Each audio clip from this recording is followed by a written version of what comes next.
सुब्बैया रंग बिरंगी मुर्गियों को एक तरफ एक टोकरी और दूसरी तरफ एक और टोकरी में रखता था। उन मुर्गियों को सारा गांव घुमाकर उन सबको बेचकर पैसे लेकर वो खुशी खुशी घर लौटता है। सुनो करके उसकी पत्नी सुब्बम्मा को पुकारता है सुब्बैया। हाँ जी, आप आ गए, सारे मुर्गियों को बेच दिया आपने, ऐसे कहती है सुब्बम्मा। अरे हाँ हाँ, दुगने दाम को बेच दिया मैंने, ऐसे खुशी में कहता है सुब्बैया। हाँ हाँ, उस मुर्गी को अंडे देने के लिए 2 महीने इंतजार करना पड़ेगा अब। हाँ, बात तो सही है। उन सब मुर्गियों में से एक गुलाब रंग की मुर्गी को अपने हाथ में लेकर, हाँ, ये मुर्गी तो हर 2 महीनों में एक बार ही अंडे देता है। काश ये साल भर हर महीने ऐसे अंडे देता, हम इससे बहुत ज्यादा पैसे कमा लेते। ये कहकर उस मुर्गी को वही जमीन पे छोड़ देता है सुब्बैया। चलो छोड़ो जी, इसी मुर्गे के वजह से तो हम कुछ तो भी कमा पा रहे हैं, अब उसी से काम चलाना होगा। अब चलो, खाने का वक्त हो गया, खाने आ जाइए आप। उस रात के 12 बजने के बाद सुब्बैया धीरे से नींद में जागकर अपनी आंखें खोलता है। उसके बगल में मौजूद सुब्बम्मा गहरी नींद में थी। इसी को मौका मानकर सुब्बैया धीरे से एक चाकू को लेकर बाहर जाता है। बाहर टोकरी के नीचे मौजूद उस गुलाब रंग की मुर्गी को वो बाहर निकालता है और उस मुर्गी से सुब्बैया ऐसे बात करता है। हर महीना अगर तू अंडा देगी तो तेरा कुछ जाएगा क्या? या फिर तुझे इस बात की घमंड है कि तू एक ही है जो रंग बिरंगे अंडे देती है? आज मैं तेरा घमंड उतार दूंगा। तो क्या कि तुम हर महीना अंडे नहीं देती हो, सारे अंडे तो तुम्हारे ही पेट में है ना। उन सारे अंडों को एक ही साथ बाहर निकालकर मैं उन सबको एक ही बार में बहुत ज्यादा पैसे के लिए बेच दूंगा, देख लेना। ऐसे कहकर जोर से हंसकर उसके चाकू से उस गुलाब रंग की मुर्गी को मार देता है सुब्बैया। लेकिन उसके पेट में देखने पर उसे एक भी अंडा नजर नहीं आता है। हाय भगवान, ऐसे सोचते ही रहता है कि इतने देर में सुब्बम्मा नींद से जाग उठती है। वहाँ आकर उसके पति के किए को देख, अरे भगवान, ये तूने क्या कर दिया? मैंने सोचा कि सबकी तरह तुम मूर्ख नहीं हो, पर तू तो वही निकला। अरे रे, इतनी अच्छी पैसे देने वाली मुर्गी को तूने जान से मार दिया। अरे रे, सोने की बतख की कहानी कभी सुनी नहीं है क्या तुमने? हाय भगवान, ये मेरे पति ने क्या कर दिया? तुझे लालची बनने की क्या जरूरत थी? ऐसे वो रोती रहती है कि इतने में ए सुनो, क्या कर रही है तू? सुब्बम्मा, सुब्बम्मा उठो, क्या हो गया तुझे? सोते हुए इतनी जोर से चिल्ला रही है, पागल हो गई है क्या? नींद से जागकर सुब्बम्मा परेशान होकर अपने पति की ओर देखती है। उसे कुछ नहीं समझ आता है। वो तुरंत बाहर जाकर टोकरी के नीचे बैठे उस मुर्गी को भी देखती है। वो मुर्गी तो हमेशा की तरह सही सलामत थी। ये देख सुब्बम्मा अंदर आकर, ओह, ये सब सपना था, मैंने तो सच सोच लिया था इसे, ऐसे कहती है सुब्बैया से। क्या सपना, क्या सच की बात कर रही है? आधी रात को मुझे उठा दिया तूने अच्छी नींद से। चल जाओ, सो जाओ अभी, कहता है सुब्बैया। अरे जाइए ना आप भी, मुझे तो बुरा सपना आया कि आपने उस मुर्गी को जान से मार दिया, क्योंकि आप लालची बनकर उसके पेट में मौजूद अंडों को निकालना चाहते हैं। मैं कितनी घबरा गई पता है आपको? मुझे क्या पता था कि वो सपना है, मैंने तो आपको बहुत डांट लिया, ऐसे कहती है।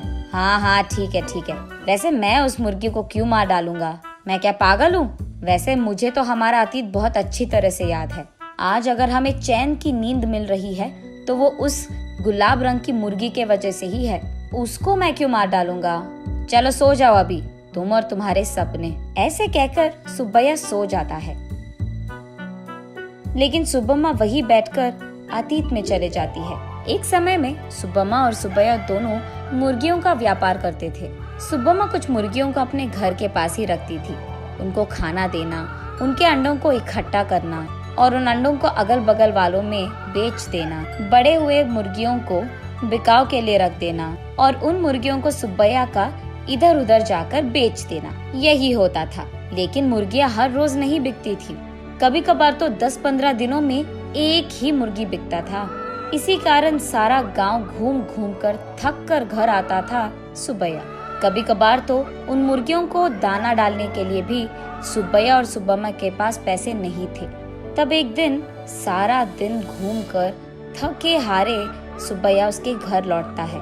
घर आकर वो बरामदे में बैठता है और उसके बगल में सुब्बम्मा खड़ी रहती है। क्या आज भी एक भी मुर्गी नहीं बिकी? वो ऐसे पूछ ही रही थी कि वहाँ एक साधु आता है।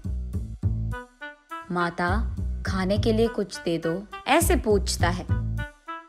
थका हुआ सुब्बैया, ए साधु, हमारे पास ही खाने के लिए कुछ नहीं है, अब तुम्हें क्या दे?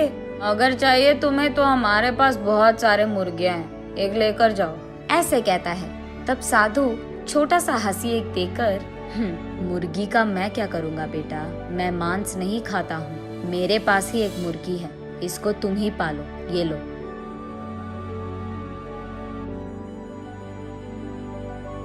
ये कहकर उनके हाथ में मौजूद एक गुलाब रंग की मुर्गी को उसके हाथ में देता है। मुड़कर देखने से पहले ही वो साधु वहाँ से गायब हो जाता है। सुब्बैया तब उस गुलाब रंग की मुर्गी को देख, इस तरह की मुर्गियाँ भी मौजूद है क्या? अगर इसी रंग के मुर्गियाँ हमारे पास होंगे तो हम उन्हें दुगने दाम में बेच पाएंगे, ऐसे कहता है सुब्बम्मा को देखते हुए। हाँ चलो ठीक है, अब हमें इस प्रकार के मुर्गी कहाँ मिलेगा?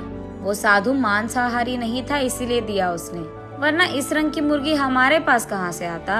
ये कहकर उस मुर्गी को वही एक टोकरी में डालकर वहाँ से चले जाते हैं। अगले दिन देखने पर वो मुर्गी अंडे देता है। ये देख वो दोनों उन सारे अंडों को एक जगह इकट्ठा करके रखते हैं। कुछ दिन बाद उन अंडों से बाहर आए मुर्गियों को देख सुब्बम्मा आश्चर्यचकित हो जाती है। अरे सुनो, इधर आइए आप, सुनते हो?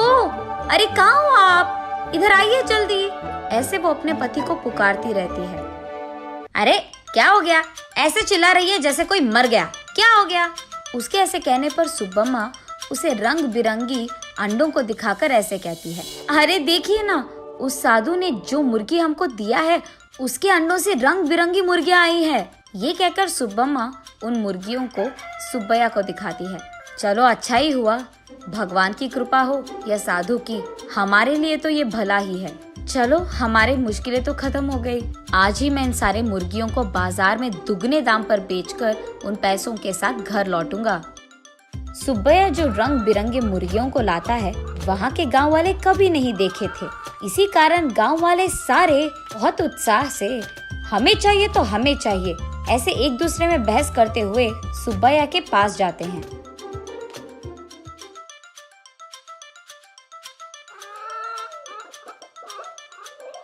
ऐसे वो मुर्गी 1 महीने में सारे दिन अंडे देकर, फिर 2 महीने बिना अंडों के, फिर उसके बाद 1 और महीना सारे दिन अंडे देते हुए रहती थी। अब उन्हीं महीनों में सुब्बैया भी अंडों को जमा करके उन्हें बाजार में बेचता था। ऐसे ही कुछ ही दिनों में पति पत्नी दोनों कमाए हुए पैसों के कारण चैन की नींद सोने लगते हैं। सुब्बम्मा वापस होश में आकर, ओह अब याद आया, सुबह मैं सोच रही थी कि ये मुर्गी साल भर अंडे क्यों नहीं देती है, शायद उसी कारण ऐसा बुरा सपना आया मुझे। ये सोचकर वापस गहरी नींद में सो जाती है सुब्बम्मा।